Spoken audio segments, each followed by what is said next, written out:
Okay, Hinebra tsaka Blackwater, no? So, itong game na 'to, pinutol o hininto ng Hinebra yung win streak ng Blackwater, no?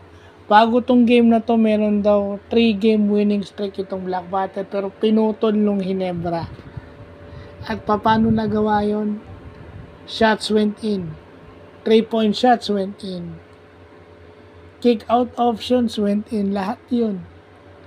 It's again nakikita natin yung blending ni Stephen Holt at saka yung depensa kay George King. Medyo nalimitahan itong si George King. Hindi siya yung impact niya, yung effect niya sa game hindi ganoon hindi ganoon kahalata o hindi ganoon ka impactful yung laro niya sa Blackwater.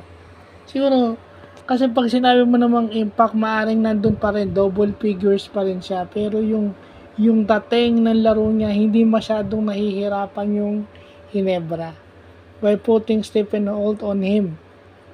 At ang mahirap pa noon, Stephen Holt scores, no, yung mga shooter ng Hinebra pumapasok. Yun ang nga sinasabi ko, di ba? LA should be given time, more playing time. Maybe combine it with Mab. I-combine na siya with Mab. Maverick Hamisi para si Scotty hindi masyadong nasasagad. At syempre, nandiyan naman si Brownlee na laging maaasahan eh. Yung mga shooter ng Hinebra, and including RJ. Lumalabas na yung dahilan kung bakit si RJ Abarientos kinuha ng Hinebra. No, nagkaroon pa nga siya ng 4-point shot, buzzer beater. So doon pa lang makikita mo na, no? Sumusona yung Blackwater, nasisira ng Hinebra with their outside shooting or perimeter offense. So ganun lang yung kasimple. At syempre dahil pumapasok yung outside shot, ang depensa ng Blackwater is lapitan yung shooter. So anong nagiging open? Japet got more operating space.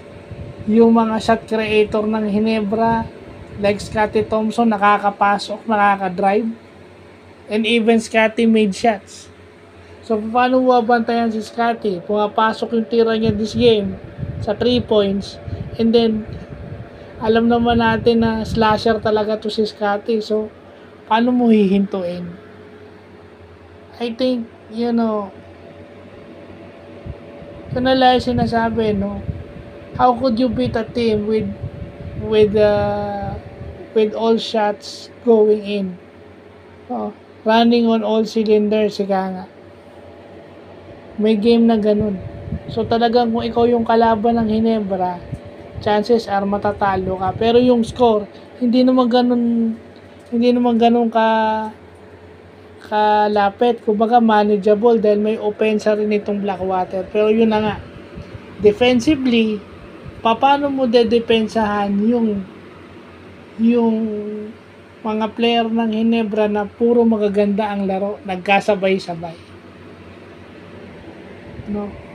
Hindi mo madedepensahan yung mga player na sabay-sabay maganda ang laro. So yun lang po.